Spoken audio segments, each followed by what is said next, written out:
Борисов позовахте на поканата на община Видин за да дискутиране излязлото в медийното пространство предаване по Нова телевизия, с което се твърди, че в община Видин има злоупотреби с доставката на хранителни стоки, че има злоупотреби във връзка с изпълнението на водния цикъл на града, в това число апропо разкопаване на вече асфалтиран булевар. За това, което се твърди, че кмета на община Видин разполага и живее с средства, които нарушават неговите лични доходи. Тук сред нас в този ден са Борислава Борисова, заместник-кмет, социални дейности. Тук е юрист на общината и господин Матеев е директор на финансовата дирекция. Сред нас няма режисьори, няма артисти, нито добре подготвени шоумени журналисти, които да могат да казват на камерите от какъв ъгъл и по какъв начин да снимат, които да могат да задават въпроси, а след това да не пускат техните отговори. На този ден вие ще разберете какво излезе от възложена от мен проверка и доклад, който е разписан в широка комисия и състав от общински служители, които със своята професионална ангажираност и отговорност застават за своите действия и становища. Ще разберете каква всъщност е истината и на зрителите оставям да преценят има ли злоупотреби, в които така или иначе вече не обвиняват. Това сме ние. Уважаема госпожо Борисова, моля да започнем представянето на информацията съгласно направения виден доклад.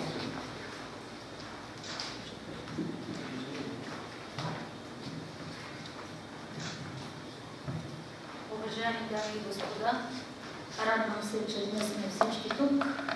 Предстои ние, община Видин, да ви представим истината за обществените поръчки във връзка с доставката на хранителни продукти към община Видин.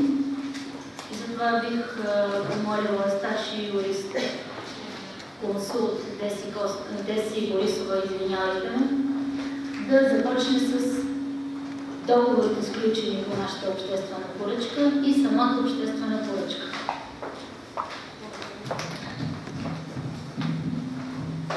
Благодаря на госпожа Борисова. Така, по отношение на сключените договори през 2013 година, община Видин е сключила договори през 2013 година, които се изпълняват за доставка на хранителни продукти по обособени позиции, както следва. Договор с регистрационен номер АО 0215-100 от 28 юни 2013 година за доставка на плодове и зеленчуци с изпълнител Проктен ЕООД. Договор с регистрационен номер АО 0215-101 от 28 юни 2013 година за доставка на рибарични продукти с изпълнител Проктен ЕООД. Договор номер АО 0215-102 от 28 юни 2013 за доставка на мляко и млечни продукти с Проктен ЕООД. Договор номер АО 0215-103 от 28 юни 2013 година за доставка на месо и местни продукти с изпълнител Проктен ЕООД. Договор номер АО 0215-104 от 28 юни 2013 година за доставка на кисело мляко и плодове за децата по подготвителните групи в детските градини с изпълнител Проктен ЕООД. Договор с регистрационен номер АО 0215-105 от 28 юни 2013 година за доставка доставка на хляб и хлебни изделия с изпълнител Радес ЕООД и договор с регистрационен номер АО 0215-106 от 28 юни 2013 г. за доставка на с изпълнител Фруктен ЕООД. Договорите са сключени след проведена обществена поръчка, открита с решение от 6 ноември 2012 г. и след избор на изпълнител по съответната обособена позиция на основание член 74, алинея 1 от Закона за обществените поръчки. Съгласно критерии за оценка на офертите, икономически най-изгодна оферта при следните показатели: цена, срок на доставка, срок на разсрочено плащане по съответната обособена позиция. Договор, сключен през 2012 г. Договор с регистрационен номер АО 0215-119 от 22 октомври 2012 г. сключен между община Видин и изпълнител Фруктен ЕООД за доставка на пакетирани и консервирани хранителни стоки, е сключен след прекратяване на договора с изпълнител едноличен търговец Витан Ж. Тодорка Младенова със същия предмет на основание точка 38 буква А и точка 37 от раздел 6 от договора, т.е. поради изтичане срока на договора с изпълнителя, както и стартирала нова открита обществена поръчка със същия предмет към дата 22 октомври 2012 г., както и предвид необходимостта на доставка на визираните хранителни стоки на учрежденията на бюджетна издръжка, в това число заведения за социални услуги и детски градини. Договорът е със срок до сключване на договор след провеждане на открита процедура за обществена поръчка по ЗОП със същия предмет и избор на изпълнител. Проведената обществена поръчка, открита с решение от 6 ноември 2012 г. по отношение на обособена позиция 2, доставка на пакетирани и консервирани хранителни стоки, беше обжалвана, като след решение на КЗК и дадени в комисията указания, обществената поръчка по цитираната позиция беше прекратена на основание член 39, алинея 2, точка 2 от Закона за обществените поръчки, поради наличие само на една оферта, която отговаря на предварително обявените условия от възложителя. Тъй като след проведената обществена поръчка не се стигна до избор на изпълнител по обособена позиция 2, пакетирани и консервирани хранителни стоки, договор е в сила. На 30 юни 2014 г. е открита нова обществена поръчка с предмет доставка на хранителни продукти за учрежденията на бюджетна издръжка, обектите на социални и здравни дейности и детски градини, както и филиалите към детска градина на територията на община Видин по обособени позиции. Благодаря. Имам само един въпрос. Има ли законно нарушение при сключването на договорите? Община Видин допуснала ли слабости, които са извън закона? Моля за вашето мнение като юрисконсулт. Не считам, че няма нарушение относно законосъобразността на сключените договори. Благодаря ви.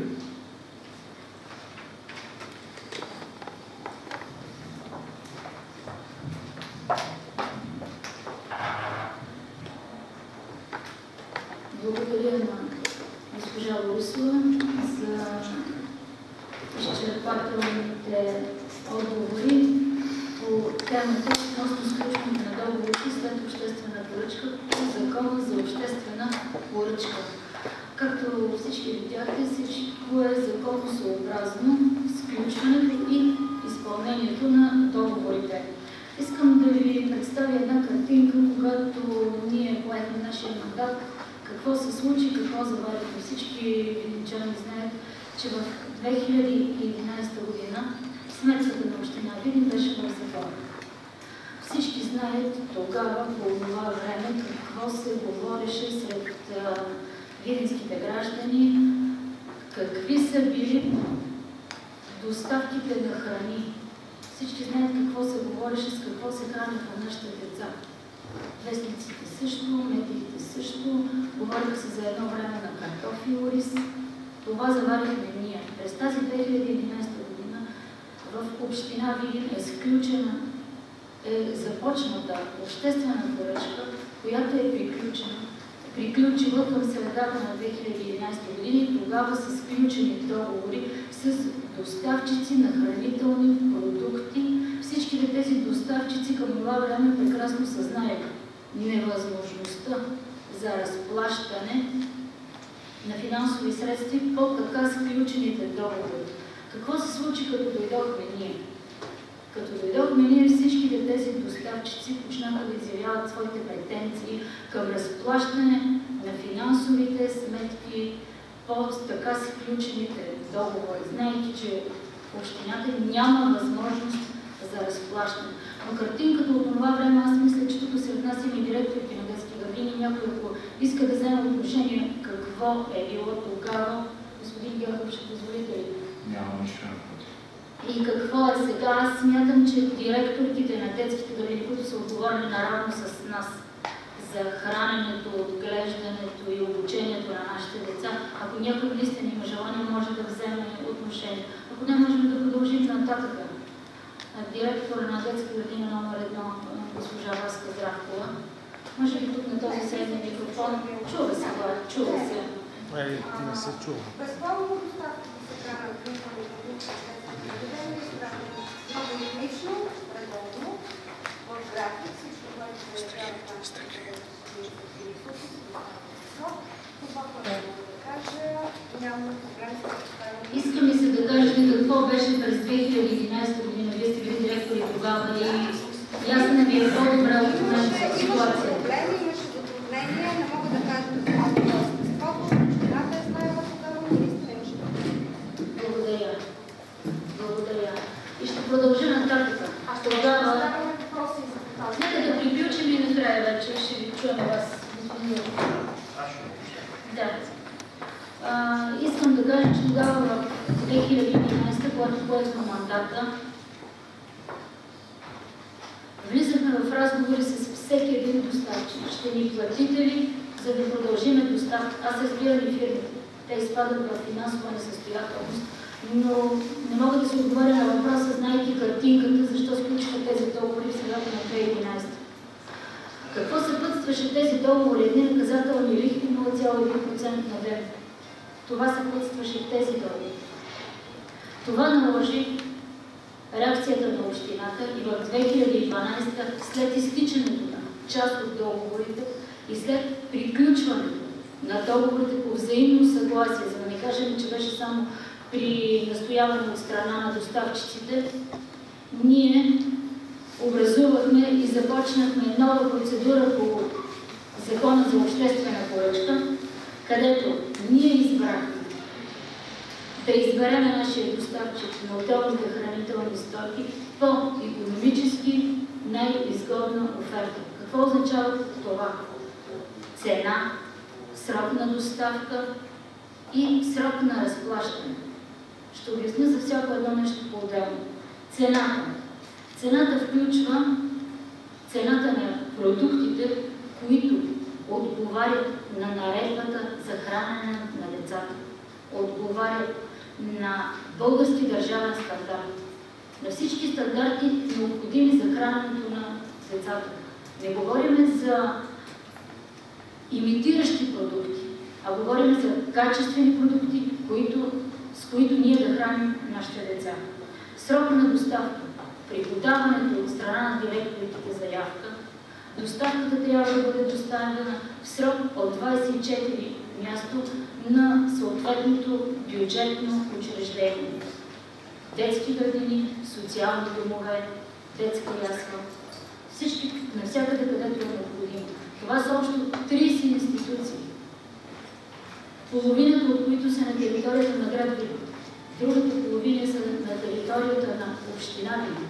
Това включва транспорт, не обикновен транспорт, а транспорт с необходимите температурни стойности, при които се изисква да се доставят храните. И срок на разплащане. На нас, община Видин, ни беше необходимо възможност за разплащане. Ние заварихме неразплатени храни, мога да кажа точно цифрата, но заварихме неразплатени цени за повече от една година назад.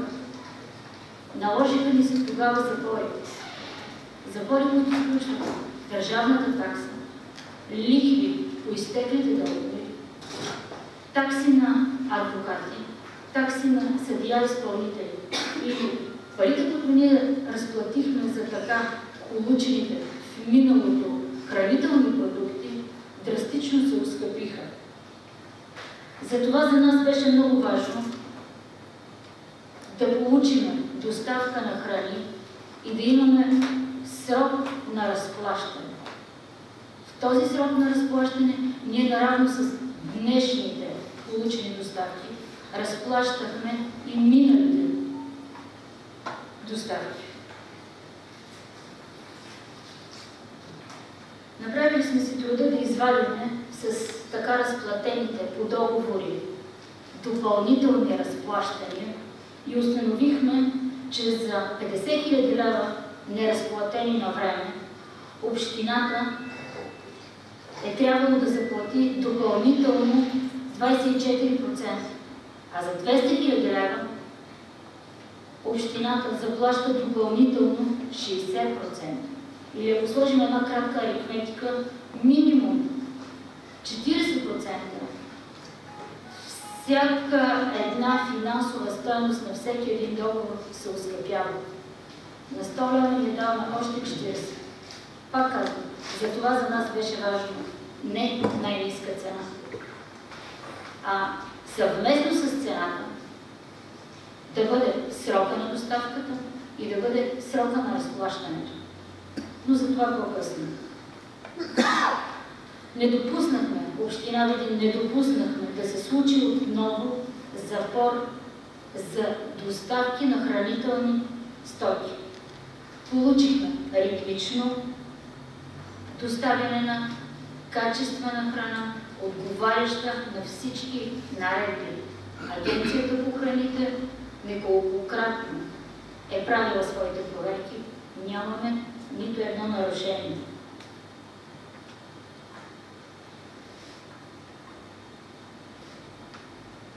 В изискванията на проведената обществена поръчка ние заложихме актуализация на цените съгласно бюлетин на Държавната агенция Система за аграрно-пазарна информация, така наречената САПИ.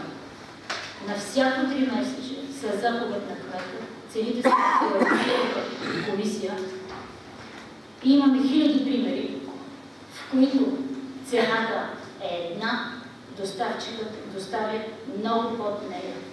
Надявам се, сме изпуснали едни 5 артикула, които нямаха възможност да бъдат намалени и върху тия 5 артикула се акцентира. Държавната агенция САПИ предоставя обективна информация при провеждане на процедури, които по закона на обществените поръчки, дейността на държавен финансов контрол и съдебната система. Затова избрахме точно тази агенция САПИ.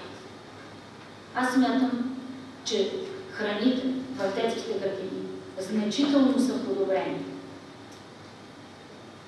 Смятам, че нашите деца се хранят с качествена храна и ние им го дължим. Смятам, че това, което направихме, даде възможност на община Видин да разплати запорите с съответния по-голям процент от стойностите финансови по договорите и при възможност да разплаща и сегашно изключени договори. Това, което пропуснах да кажа, че срок на разплащане, сега се сещам, ще се върна, срок на разплащане по нашия договор последен е до 360 дни. Какво означава това? Това означава, че ние можем да разплатим на първи, можем да разплатим на 5, можем да разплатим на 100, но не по-късно от 360 ден.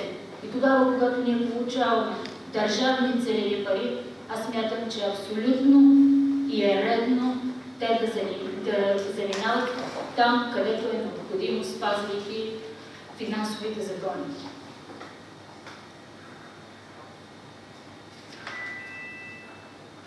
Бих си позволила отново да дам думата на директора на детска градина, ако иска да вземе отношението във връзка с последните доставчици на хранителни продукти, как се получава, какви продукти влизат в детските градини, какво е менюто, отговаря ли на всички наредби. Бих искала да чуете и тях. Детска градина номер 11, тя стана известна в цяла България, така че...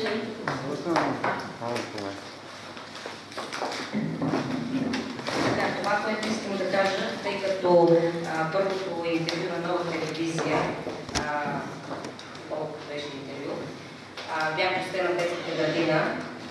Това, което мога да коментирам, не мога да коментирам обществените поръчки, защото детските градини в община Видин не са делегиран бюджет и ние не участваме в организирането на провеждането на обществените поръчки.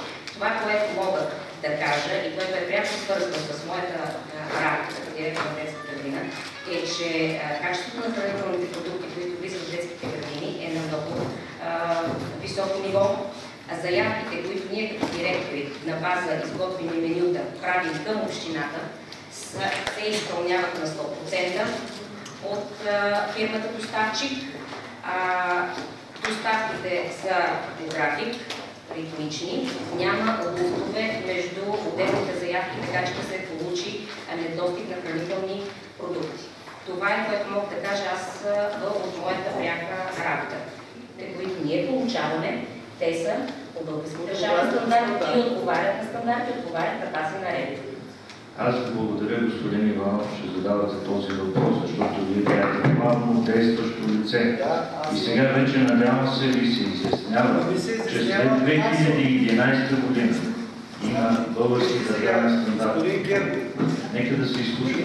Нека да се изслушаме. Първо, договорите ясно всичко е перфектно. Искам да ви попитам следното. Както ценообразувах по САПИ, но тук има проценти по 80%. Ето сега ще ви разясним. Добре, окей, 217%. Разбирате ли? За това говорим. Значи вие сте банкер, вие знаете колко са лихвите на една година за 360 дена, макар че няма такова разсрочено плащане. Както се доказа, че е плащано почти всяка седмица. Значи мен ме интересува плащането, как е извършило и цените, който се образуват цените, на каква база и защо с по 200% над САПИ са надценките. Ето, гледайте и слушайте. Слушам. Не мога да направите, че яйцата в рънки бреща 14 дни са фактурирани на 28. Вие твърдите, че яйцата са 28 стотинки. Сега вече може да не са след... Не, аз питам, вие твърдите ли, че яйцата са 28 стотинки? Да, това година... Ще се видим в съда. Благодаря. Ще ви. Аз предлагам да продължим нататък. И не знам защо ми се струва така, че не се разбираме. Аз това казвам. Ние, нашата процедура, не сме я образували най-ниска цена. Аз сме я образували икономически най-изгодна оценка. Да продължим нататък. Колегата приключи изложението, ще имате възможност да дадете, не сте представител на медиите. Съжалявам, но за газета съм благодарна. Колегата на Кирил Матеев ще продължи нататък относно финансовата част.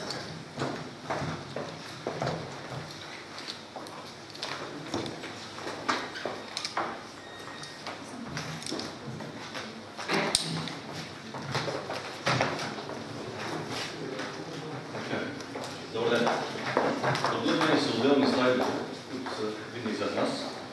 На този слайд вие виждате как се доставя храната в община Видин в рамките на една година назад. Видно е, че общата доставка на хранителни продукти възлиза на стойност малко над 800 000 лв. Точно 802 206 лв. 42. Процентното разпределение на доставените храни съгласно включените договори показва, че млякото и млечни продукти са 27% от общите доставки.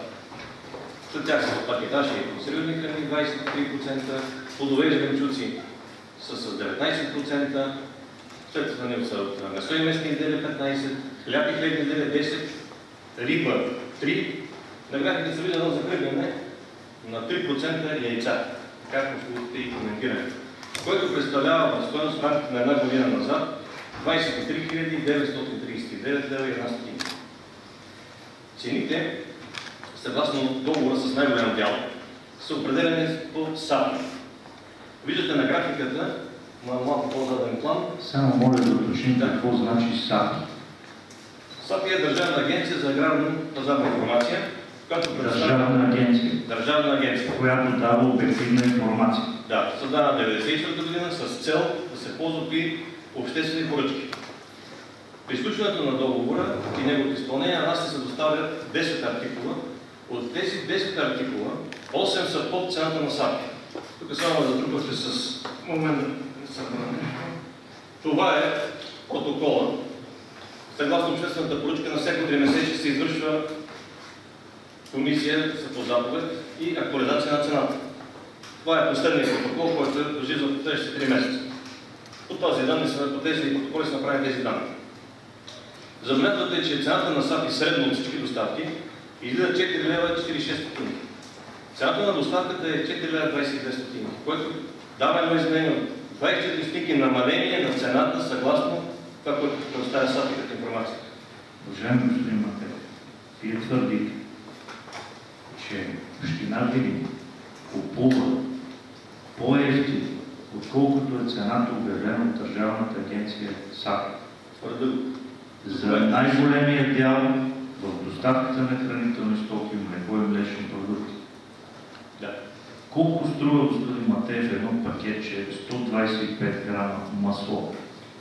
Значи, съгласно Държавната агенция, едно пакетче масло е 1,69 от 125 грама. Просто на внимание, защото там е говорено. Без ДДС, на нас не се доставя на 1,30 без ДДС.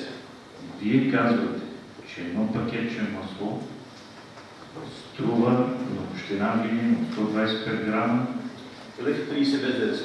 1 лев и 30 стотинки без ДДС. А цената на САПИ е 1 лев 69 стотинки без ДДС. 69 стотинки без ДДС.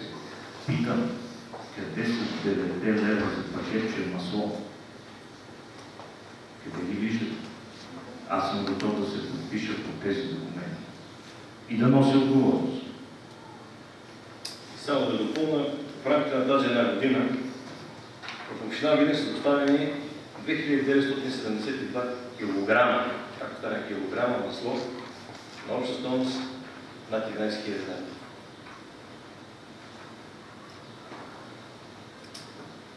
Следващият договор, който сме представили пред вас по-скоро, е договор за доставка на плодове и зеленчуци. Тук се доставят 42 артикула, по 3 от тях имаме цена по-ниска от САПИ. Средната цена се вижда, че е по-висока като средна доставка спрямо средната цена на САПИ. Искам да обърна обаче внимание, че тук говорим за целогодишни несезонни доставки. Веднъж. Втори път в репортажа беше казано, че гроздето е на специфично висока цена и да ви кажа, че гроздето са доставени 1300 кг за 2800 лева в рамките на тази една година. Това е десертно грозде, не единен сорт, не всяко грозде може да се доставя на нашите деца. Това грозде има ли съответните документи, които казват, че то отговаря на всички изисквания, за да може да бъде дадено на нашите деца? Да. Това е изискването. Ние сме регион, където има винопроизводство. Действително на тържищата е възможно цената, която беше съобщена там, да е такава, но това са тържища, на които не се изискват нито документи, отговарящи техното качество, нито счетоводни документи. Свободна доставка и търговия между лицата. Извадка съм направил спрямо това, което показах преди малко, че съгласно Държавна агенция САПИ, доматите в 1 кг трябва да ни бъдат доставени на 4,85 лева. На нас се доставят на 2,08 лева. Краставиците, съгласно Държавната агенция, трябва да се доставят на 3,61 лева. На нас се доставят на 2,08 лева, това са и без ДДС.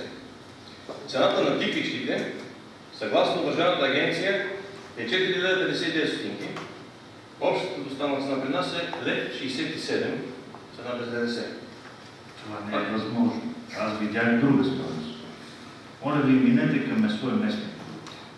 Само за гроздето да уточним за на Не ви разбрах. Гроздето.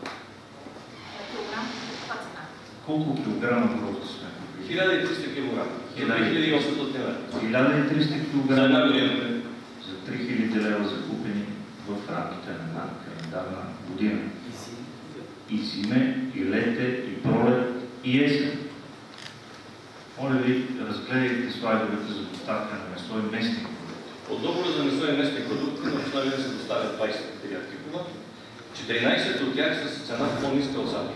Искате да кажете, че повече от 50% от доставката е под цена на САПИ? Да. Благодаря. Общата средна цена е 6,97 съгласно САПИ. Доставната обща средна цена при нас е 6,54 или с 42 стотинки имаме намаление на средната доставна цена. Отделни цифри са извадени от най-чести продукти. Кайма. Съгласно Държавната агенция цената е 6,20 лв. Доставната цена е 3 лева 65 стотинки. Говорим за килограм. Свински бук без кост. Цената е 7 лева 15 стотинки. Доставя се на 6 лева 93. Хляб и хлебни продукти. Доставят се с 20 артикула. На 9 от тях цената е под САПИ, на 11 от тях цената е без разлика. В смисъл, колкото е цената на Държавната агенция, а така цена се доставя. Съблюдавайки средна цената е 1,01 съгласно Държавната агенция и 86 стотинки съгласно доставната цена. Или имаме общо изменение, намаление на 15 стотинки средна доставна цена. Искам да подчертая защо обръщаме внимание на средна доставна цена. Договорите са срок една година. На всяко 3 месеца се извършва актуализация на тези цени. Средната цена е определена, за да може да ви дадем ясна картина как се изпълняват договорите съгласно САПИ и съгласно доставените цени. Риба и рибни продукти. Следващ договор случва в община Видин. Доставя се 4 артикула, на 3 от тях цените са под Държавната агенция. Това е невъзможно. Моля да продължи. 4 артикула, на 3 от тях цената е под Държавната агенция. Формирани са обща средна цена на доставка, съгласно САПИ 6,11 лв., съгласно доставката 5,59 лв. Или имаме намаление 52 стотинки на средна доставна цена. Доставката на яйцата, които вземат 3% от доставката на всичко, доставането на продукти за една година назад. САПИ казва и Държавната агенция 20 стотинки, на община Видин се доставя 20 стотинки. Моля да повторите на каква цена община Видин купува яйцата. 20 стотинки. Яйцето е какъв размер? Ел. Значи, община Видин, да се знае, купува яйца размер L, отговарящи на всички изисквания, на цена от 20 стотинки или цена равна на цената, която Държавната агенция е определила. Много е важно да обръщаме внимание, когато се коментира това нещо. Има различни размери яйца. Магазинната мрежа, това е видно.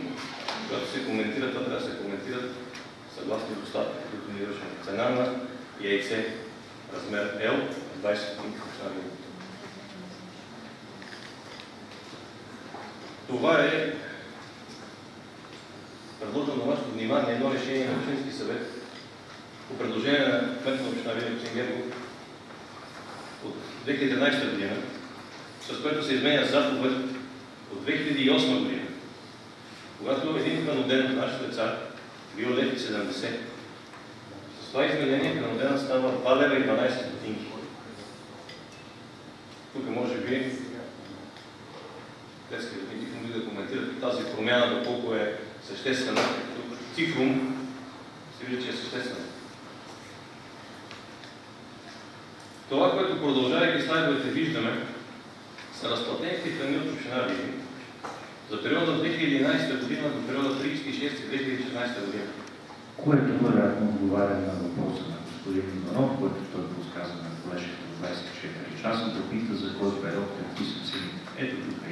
се вижда тенденцията, как вървят плащанията на община Видин. За кой период давате тези цени? Аз ви обобщавам отговора за всички продукти. От графиката е видно намалението в периодите. Искам да обърна внимание това, което Борисов започна. През 2012 година община Видин е разплатила 301 843 лева по запори, договори в процеса на поръчка 2011 година. И 2011 година сме приключили тези стари разплащания, разплатени 18 847 лева, с което всички стари задължения са разплатени. Към момента община Видин няма просрочени задължения за храни. Означава ли това, че не се налагат допълнителни лихви, такси? Означава това, че не се налагат нито съдебни такси, нито допълнителни разходи за лихви, нито разходи за частен съдебен и държавен съдебен изпълнител, нито адвокатски хонорари, които за сума от порядъка на 300 000 лева не е малко. Това би могло да се провери съгласно наредба. В тази структура се вижда едно разделение по структури, защото в община Видин храна се доставя в филиал образование на направление социални услуги и здравни дейности. Видно от изложеното е драстичното намаление на разплащанията на храни в периодите от 2011 година до момента. 36-2014 година е дата, в която община Видин може да спре да плаща във връзка с сключените договори, които дават право 360 дни просрочно плащане. Това може да бъде окончателна дата, което не ни задължава да плащаме, отново подчертавам, на 361 ден. Дава ни правото от първия ден на фактурирането до 361 ден да разплащаме, когато имаме тази възможност. Ще се повторя, но за мен е много важно, тъй като работя всеки ден. Сметката на община Видин до ден днешен, 2011 година, не е била запорирана един единствен месец. Март 2013. През другото време тя е запорирана, което създава невъзможност за извършване на каквито да е било разплащане.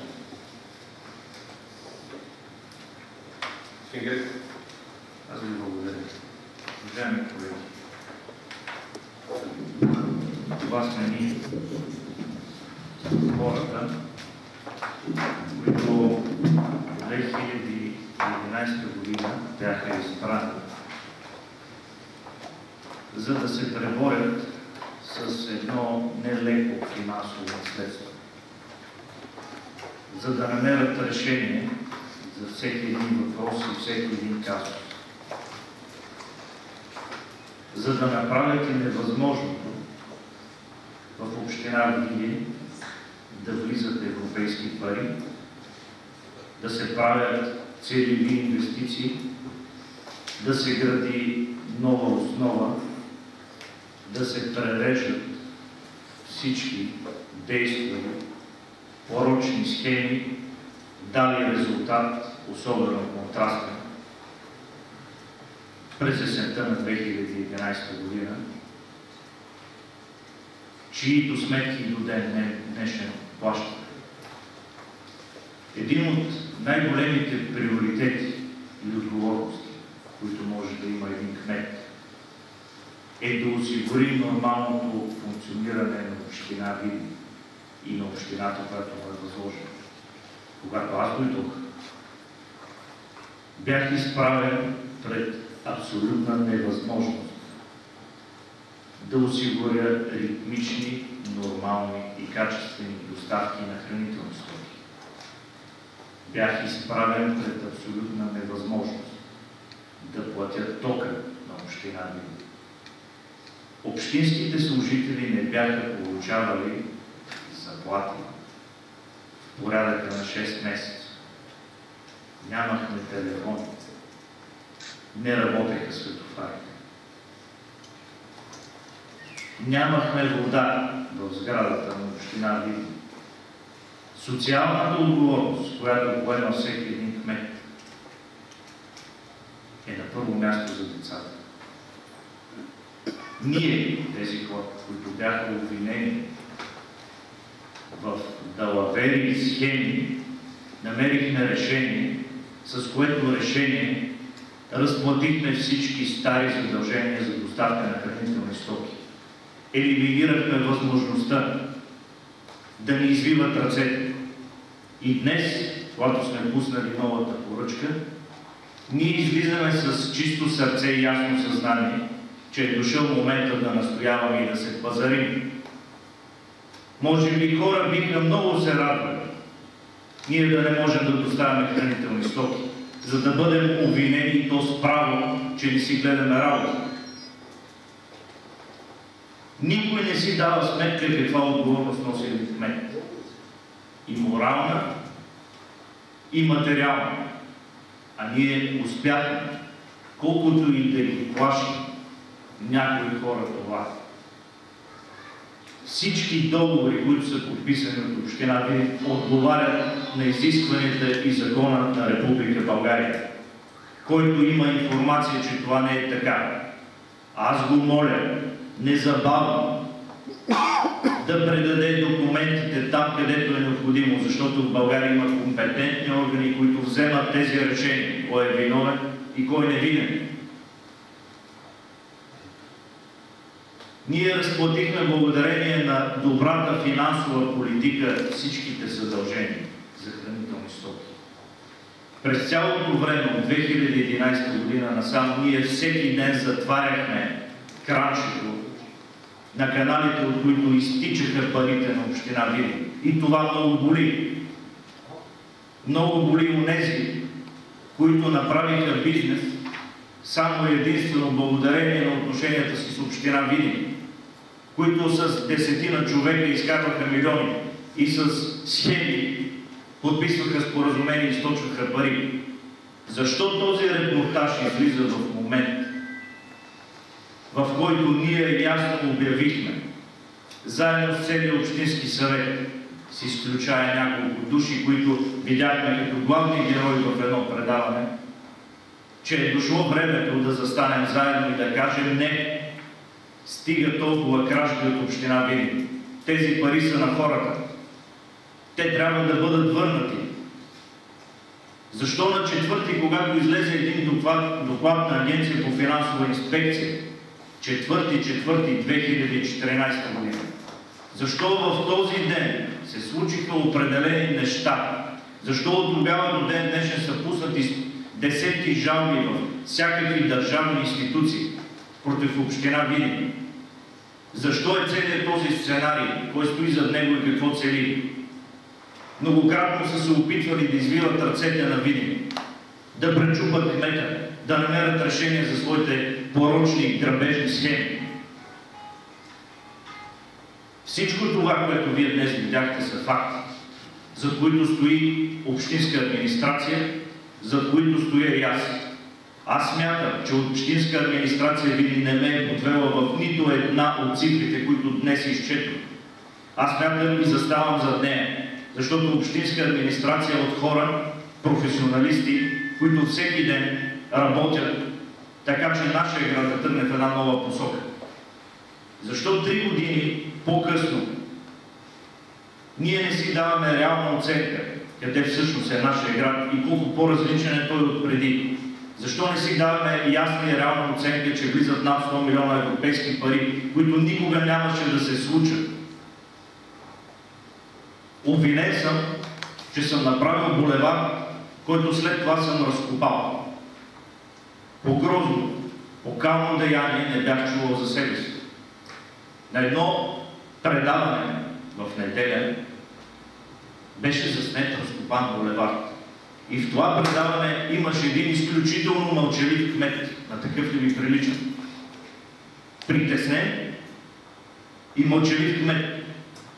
Уважаеми господа, булеварът е направен по времето на предходното управление на община Видин на 24.08.2011 година, когато, както господин Иванов отбеляза, съм бил банкер, някой е подписал договор за изпълнение на обществена поръчка асфалтиране на булевард Панония. И хвала Богу на тези, които дадоха парите, наистина това да се случи. Питам аз господин Милчев, общински съветник, който също бърчеше вежди и се чудеше какво да каже. Че той е бил директор на финансите на община Видин през целият този период, през който са закупавали всеки ден тази община, през този период, през който са изтекли милиони левове. Къде беше той тогава? Къде беше неговото сърце? Къде беше и господин Павликян? Този пазител на доблестта и честта. Защо тогава не повдигна въпроса? Защо не стана да защитава общината? Защо не търсеше справедливостта за хората? На 29.9.2011 година, месец през който аз отново бях банкер, е преведена първата сума за разплащане, строителството и изпълнението на булеварда. Когато аз дойдох в тази община през месец ноември 2011, заварих абсолютно неработещ проект за воден цикъл.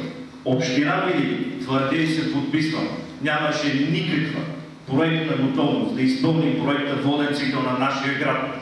Никаква. 6 месеца общинската администрация положи невероятни усилия, къртовски труд, наново изработихме целият проект. Намалихме самоучастието на общината с 10 милиона български лева, които нашите съграждани щяха да разплащат десетки години напред. И през 26.11, забележете, 2012 година, община Видин можеше да се похвали с сключен договор с Министерството за финансиране на проекта воден цикъл Видин. 1 година и 2 месеца след датата, в която ме обвинявате, че съм направил булевард, който по-късно ще разкопая. На 4.11.2013 година е подписан договор за изпълнение на водния цикъл на Видин и до ден днешен той се работи. В този договор е предвидено, уважаеми дами и господа, разкопаните участъци да бъдат възстановени. Питам аз, 3 години, къде щяха да минават нашите съграждани и по какъв булевард? А дали този булевард не е основната артерия на нашия град? Кой е виновен? Искам да обърна внимание, понеже се засегна и много личен мой въпрос. На въпросното предаване много активно с помощта на хора приближени до една фирма, собственост на Валентин Борисов, срещу която община Видин в петък взе решение на Общински съвет, с което решение ние предприемаме всички действия, за да търсим парите си, а те са над 3 милиона и половина, определени доклад на агенцията, та негови близки приближени се видя как с телефони снимат кмета в неговия луксозен джип, който е с цена над 100 000 лева. Зададоха се и анонси, че кмета на Видин притежава 5 пушки, като последната му пушка е на цена над 20 000 лева. Те са го проверили, това го казаха. Че само за страховката на джипа му струва 800 лева на месец. И питаха те как с заплата от 2000 лева кмета успява да бъде такъв охолен начин на живота. Пред цяла България заявявам, аз кмета на община Видин продавам джипа си за 100 000 лева и моля медиите, които го отразиха, да ми помогнат, защото освен стойността на джипа, този джип вече има и национална известност.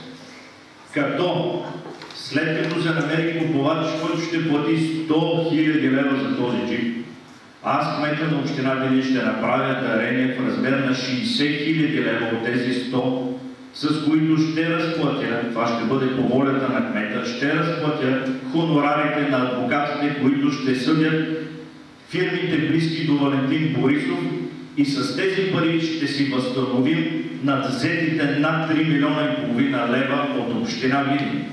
Моля за вашето съдействие, имам нужда от помощ. Искам да представя, че никога през живота си не съм си купувал пушка за над 20 000 лева.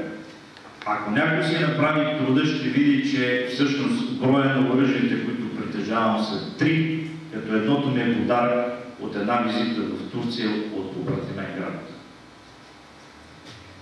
Уважаеми дами и господа, над 10 години моето семейство всеки ден се труди и получава доходи. Тези доходи са нагледно документирани и декларирани пред Сметна палата. Що касае проверките за произхода на моя джип и цената му, имаше подадени жалби, включая до главен прокурор. Аз доброволно съм предал всички документи по сделката. Описал съм и съм дал разпечатки от банковите преводи, откъде са дошли парите и къде са отишли и при кого. Оттам много ясно се вижда колко струва този прословут джип, който вече продаваме за 100 000 лева. И аз моля цяла България, наистина моля за помощ, защото община Видин са запорирани сметки, защото ние нямаме възможност да се браним и когато сме слаби, когато ни нападат от всички страни, тогава ние имаме нужда от помощ. Ето аз продавам моя джип. И средствата ще внесат в общината. Заключението на едно предаване каза, че кметът е клиент на ДАНС, че общинските служители са осъдени и че кметът е загубил политическата си подкрепа от Българска социалистическа партия. Надявам се, че за тези думи и всичко останало казано, хората, които изрекоха, застават. Защото аз нямам такава информация. Уважаеми съграждани, дами и господа, над Видин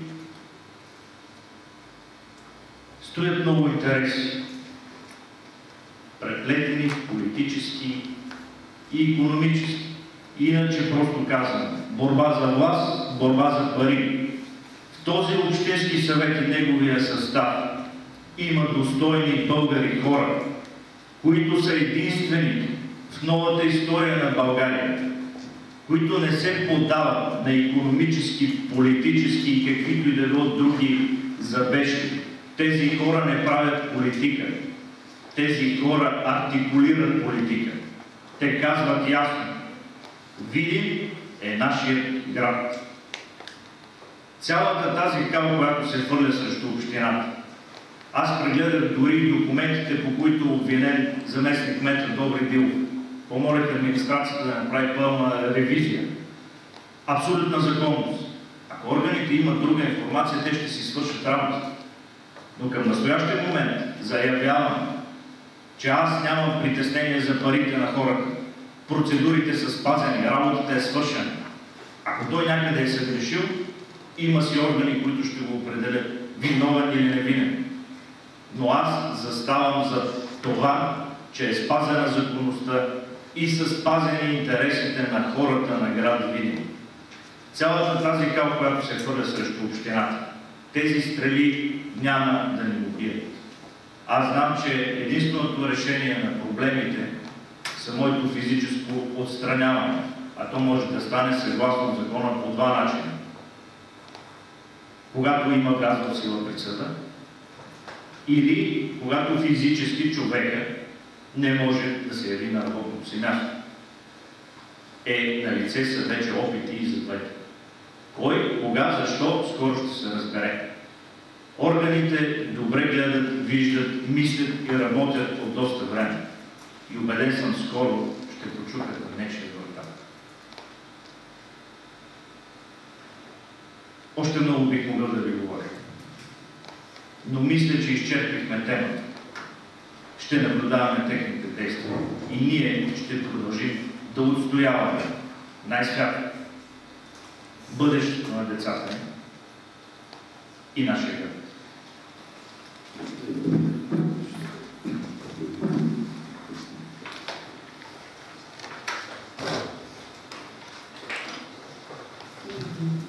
Огромна част от вас се познаваме. Пламен Петров съм, председател на Общински съвет Видин. Това, което каза кмета, ние, които сме ежедневно във Видин и животно, и които живота ни е минал тук, знаем, че е така. Искам само да ви кажа, че тази атака, която става, тези преднамерени събития, които се случват, и изнесеното по този тенденциозен начин в едно предаване, ние, които познаваме ситуацията, знаем защо е така. Желая да ви кажа, че действително Общински съвет Видин, огромната част, има няколко човека, които не се съобразяват с тези неща, защитаваме интересите на община Видин и стоим в огромна си част това, което е право, разбира се, което е полезно за града, администрацията, която излиза със съответните предложения. Сериозно настъпи сериозно така раздвижване в някои среди, особено последните няколко месеца. И при това имаше закани към нас, тези хора, към кмета, към нейното председател на Общински съвет и към някои общински съветници, но те бяха като ли по-шеговито. Всичко започва да се случва много екстремно, особено след като излезе доклада на Агенция за държавни финансови инспекции и заключението към него, започват да се случват неща, които огромна част също и знаят, но за мен, които не са добили, да напомня. Ние имаме многократни жалби за физически тормоз над нас и нашите семейства с господин кмет. На него са направили опит за покушение да бъде убит с едно самоделно оръжие, доколкото знам, съответните органи напредват разследването. На моето семейство беше разбит имот и бех заплашен по възможно най-бандитският начин. Ние тогава просто гадаехме и се консултирахме с органите. Има материали, който се интересува, може да се обърне към МВР, към прокуратура, към ДАНС, но направи ми впечатление, пак казвам, кога започва тази много жестока интервенция. В този доклад е записано, че съгласно доклада от община Видин, говори за тази агенция, която е писмен доклада и ние въздаем на Общински съвет, съгласно така тази агенция от община Видин за периода недължимо са изплатени 4 милиона 359 487 хиляди лева и 72 стотинки, с което е причинена вреда в посочения размер и е лице неоснователно обогатяване на представляваните от Валентин Борисов фирми и те са изредени в доклада. Това са СОВА 7, АОРЕТ ЕОД, ЕО7, да не ги изреждат, доклада го знаем. Разбира се, тогава имаше нещо добри притеснява, че ще бъде съден. Не речо как се притеснява. Не, по същия доклад. Това е прекратен договора с СОВА 7. Да приключи само. Вие по-добре знаете. И защо се случиха тези неща? Значи имаше два пътя. Единият път, когато докладът беше внесен за разглеждане по закон е така, Общинския съвет, тогава започнаха и други атаки, ние да не го разглеждаме, а и при това се знаеше, че предстои такъв доклад. Очудващо не, логично, разбира се, това са огромни суми, които трудно са изписани на калкулатор. Те не са направени тези от общината, Общинския съвет, тази държавна институция. Разбира се, господин кмет е внесъл в съответните други институции този доклад за разглеждане. Водят се и други дела. Подиха се за 1 милион и кусор пак с определени фирми, които след това те се отказаха в съда да продължат делото. Водиме други дела сега. Вижте, защо казвам тези неща? Има страшна интервенция върху хората, които искат да защитават ви. И това ви го казвам с пълното съзнание И че говоря истината и говоря съвсем точно. Ние сме наясно, че срещу нас ще излезе помия такава, която ние в момента дори още не можем да си представим. Чух, че в анонса са направени някакви, разбира се, председателя не може да изпуснат, са направени едни други за разследване, други факти, които ще бъдат представени. Говори се за някакви фондации, говори се на време на мои семейства, говори се за някакви липса на договори, на платени. Това са пълни глупости и всички знаят, че не е така. Но нека да изгледаме по-нататък материал и да видим защо и приключвам с това по тази точка. Имаме информация, говори се в обществения транспорт, че въпросното лице, което е направило предаването, многократно са го виждали с представители на определена фирма, която ежедневно са го виждали многократно с въпросна фирма, която е в спорно отношение с общината. Разбира се, пак казвам, всеки има право, всеки има морала да си преценява какво ще говори, какво ще прави. Ние сме такива и искам да ви заявя, че ние, въпреки тези атаки, въпреки тази интервенция, ние няма да се променим. И с това приключвам. Тези, които мислят, че по този начин ще го плашат, по този начин ние ще спрем да защитаваме интересите на види, няма да стане, дами и господа, защото в този кръг има и дами. И към някои журналисти се обръща също.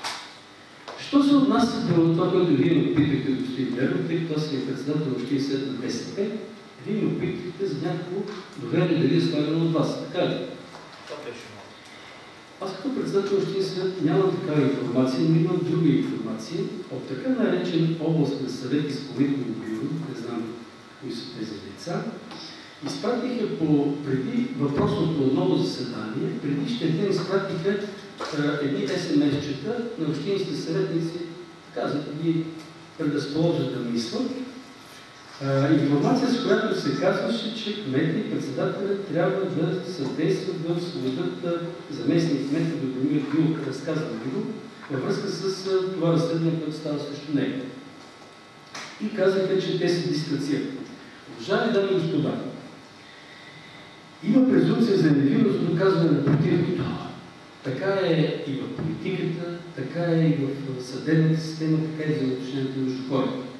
Аз мога да ви кажа, ние ще имаме скоро заседание на Общински съвет, във връзка с изборите, разбира се, които идват, но искам да ви кажа, че имаше едно време, преди няколко години, когато ГЕРБ дойде на власт, тогава ръководството на ГЕРБ отправи много сериозни обвинения срещу бившия тогава министър на вътрешните работи Михаил Райков за нарушение във връзка с някакви приятели, във връзка с някакви, може да бърка, беше отдавна с копийки, обувки или с някакви други неща. Тогава също някои хора искаха ние да се разграничим от въпросния господин, за нас тогава, и да кажем, че ето го виновни. Да, но ние тогава постъпихме пак по същия начин, по който сега. Ние казахме, че има правораздавателни органи, български съд, който казва някой виновен ли е или не. Така че и в момента ние не взимаме позиция, защото това, което господин Кмет ме каза, аз не съм имал възможност да разговаря с господин Дилов, но това, което господин Кмет казва, че няма притеснение. Затова изчакваме да видим какви са изводите, които ще направят тези органи, които имат право. Така че работим с един аршин. Видяхме, че тогава излезахме прави. Ние тогава, когато не взехме отношение негативно към господин Виков, така смятам, че и този път имаме желание да излезем прави. А що се отнася до господин Гербов, действително, Общински съвет изследва с неговата кандидатура, ние не сме взимали такива решения, така че отново някой си измисли. Приключва се следното. Да сме живи и здрави. Пожелавам на всички хора от Общинския съвет, които имат достоинство, и всички и прави чести на ръководството на общината. Работете по този начин, а ние в Общински съвет и ние ще работим по този начин. Ще защитаваме интересите единствено на община Видин, ще работим по закон и въобще няма да се притесняваме дали някой ще измисля неща, било той политик, било той шеф на фирма или било то някой журналист. Да сте живи и здрави, продължаваме по същия начин работа. Благодаря.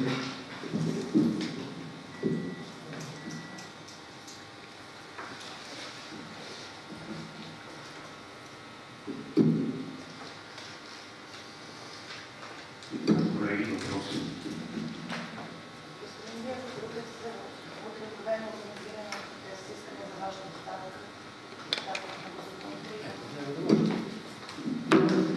Така е. Гражданско сдружение Аз обичам Видин днес е входило в община Видин искане за организиране на протест за оставката на кмета на община Видин. Аз, кмета на община Видин, съм разрешил собственоръчно подписал провеждането на въпросното мероприятие, което ще бъде утре на площад Динци от 10 до 12 часа. Тук се забелязва също една ясна тенденция и много скоро ще се получат и отговори кой стои за тези протести, кой плаща, кой цели дискредитиране на община Видин, кой има изгода кмета да не е кмет и защо. Може би 4 милиона причини стоят за това, а може би малко повече. Колеги, други въпроси имате ли? Имат ли нещо общо решение да взети на последната сесия на общинския съвет с излъчно председателя и засегнати са на Аз мога да отговоря диференцирано. Не знам дали са засегнати интереси, но знам, че на последното заседание на Общински съвет, въпреки всички усилия направени срещу мен като кмет на община Видин, заплахи, психически тормоз, светляне с бойни фарове в прозорците, непрекъснато преследване, хвърляне на бомбички, пускане на заплашителни СМС-и от всякакво естество, включително цитиране на Шекспир, СМС-и на общински съветници, разговори от тайни тъмни кътчета с единици, поети ангажименти от единици общински съветници с голямо влияние върху общински съвет да не се проведе и гласува сесия. Ние взехме решение община Видин да търси и защитава интересите си. Това решение беше важно, за да подчертая единността, смелостта и правилното артикулиране на нашата позиция.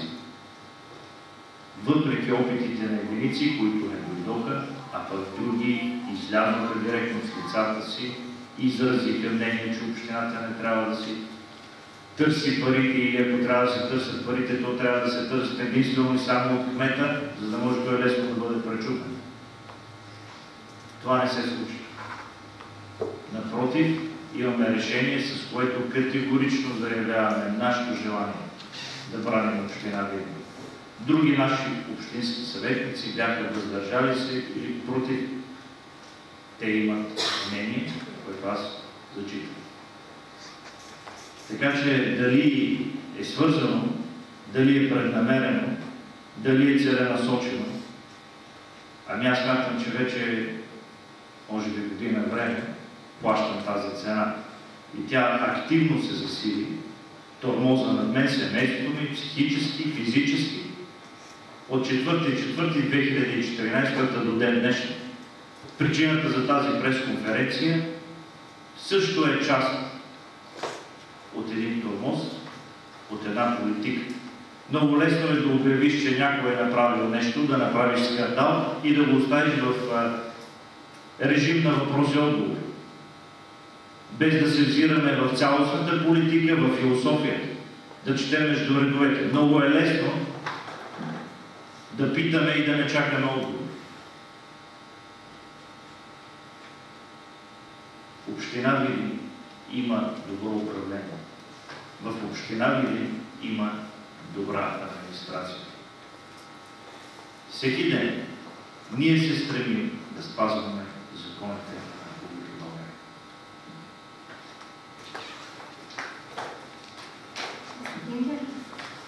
Обясненията си във връзка с адвоката срещу вас семейството. Вие сте посочили народен представител, който не е от вашата политическа сила и който би могъл да има отношение към случая. Подозирате ли, че тази политическа сила и в момента подкрепя тези атаки срещу община Видин? Аз благодаря за въпроса. Отговор няма да дам. Моето становище е дадено пред органите, които са професионалисти и работят по въпроса, за да не попречим на гладкия ход на следствието, предпочитам да задържа коментарите си.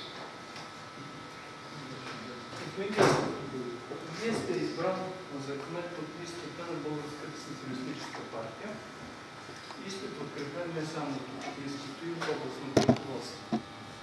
Моят въпрос е: извикаха ли ви областното ръководство на БСП да дадете обяснение за случая с заместник-кмета, тъй като имаше мигновена реакция, едно отворено писмо до медиите, с което, в контекста на което се чете, че снема доверието си от вас? Въпросът ми е: вие бяхте ли извикан на областен съвет или общински, също и към господин Трифонов, като председател на общинския съвет? Какви процедури имаше преди да се появи това писмо в медиите? Това, което мога да кажа, че отстъпването ми в длъжност от кмет на община Видин не съм присъствал на нито едно заседание на така наречения областен съвет на БСП. Никой по никакъв начин не е търсил моето мнение. Никой по никакъв начин не е задал каквито и да било въпроси и не е получавал каквито и да било отговори. Аз нямам никаква комуникация с областния съвет на БСП, което е много показателно за моето отношение с председателя на Народното събрание. Защото тези хора са абсолютно назначени от председателя на Народното събрание и депутат от Видин. Ние видяхме и на последната конференция, когато оплашени хора от Златооръжието дойдоха във Видин. И аз бях събрал всички специалисти, и държавни, и частни, и независими експерти, да обяснат откъде и за къде е този страх. Ние получихме единствено и само престрелка политическа. Някакъв другарски орган, може би защото не съм член, а може би защото се притеснявам, че техният кандидат за кмет, който вече го стяга, няма достатъчно популярност. И го изправиха тук да разлайва кучетата и да плаши хора. Може само да допълня, понеже беше въпросът и за мен. Сега искам да ви информирам, че така нареченото областно ръководство няма никакви правомощия над общински съвети. Системата на БСП не. Системата на БСП е тризвена. Тя е общински, на основна партия, общински съвет и национален съвет. Областен съвет има координиращи функции. Тоест горе-долу да се посъберем, там да се кажат някои неща. Във връзка с това, пък е изпълнителното бюро на този орган, са произнесло, по който ние пък въобще не знаем, а и да ви признаем, не ни и много вълнува. И вижте какво е написано. Изпълнителното бюро на така наречена областна съвет Видин категорично се разграничава и осъжда действията обаче само на господин Дилов. Аз не знам къде вече покачат и господин кмет. Това нещо, което беше пуснато и като в медиите, в мен и в СМС-чета, е може би повече на въображението и на възможността да понапише нещо Мариана Петрова, така наречена председател на областен съвет на БСП. И нещо друго. Действително има вътрешно партиен проблем. Вътрешно партийният проблем, ние си го знаме кой не го създава толкова години. Да се надяваме, че сега ще имаме конгрес на 27 и окончателно ще отпадне вече този проблем. Да са живи и здрави и след това отново може да я питаме, но ще изчакаме след пак 27 юли. Докато мине. Аз казах контекста, на който се четем, ви казах, че конкретно е написано.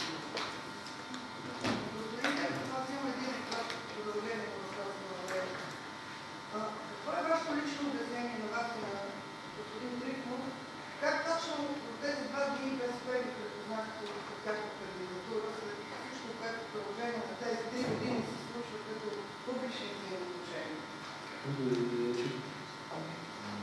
разбрахме въпроса, може малко. Въпросът ми е, какво е вашето лично обяснение? Така. Защо точно ония ден, в последните няколко дни след тези събития, които се случиха, областният съвет на БСП категорично ви припозна като тяхна кандидатура? След като в последните 3 години кандидатура, вие като кмет издигнат от БСП, кандидатура, която в последните 3 години ясно се разграничаваха от нея публично. Защо ги питате тия? Не, аз не питам. Отговора на този въпрос е многолик, което отразява моето заключение, че в град Видин има война за власт и за пари. Вероятно, консумирането на власт, вземането на длъжности на млади хора от пенсионери, които са изключително качествени. Дори един пенсионер взема място на 2 човека. Изключително качествен човек. Взема място на 2 млади работещи, можещи да работят хора. Ето тази артикулация, тази борба за власт и за пари категорично подсказва отговора на вашия въпрос. В момента имаме сродяване на интереси срещу община Видин, като това сродяване е и политическо, и икономическо. Така че това е моето заключение и простете моята младежка наивност.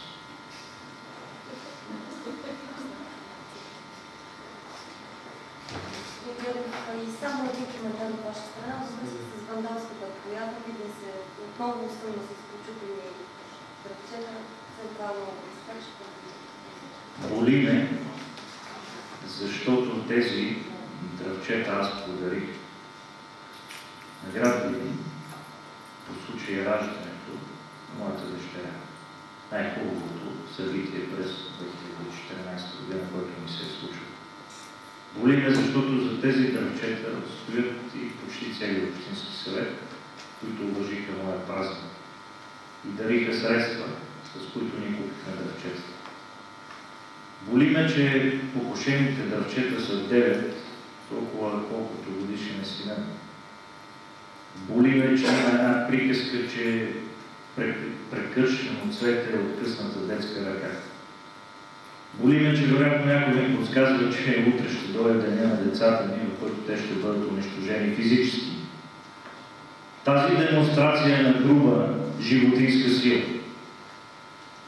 Тази агресия, този стремеж за всяване на страх и анархия, която да демонстрира, че в нашия град няма управление, за да може да избоят черните мисли на тези демонизирани, увлечени в желанието си да привличат и прибират нови финансови средства и да се обогатяват с власт, стоят за това нещо. Боли. Но така както съм ги насъдил, поемам ангажимент отново да го направя. И ще ги съдя независимо колко пъти ще бъдат прекършени. Защото тези дръвчета явно ще бъдат символа на успеха на това управление на община.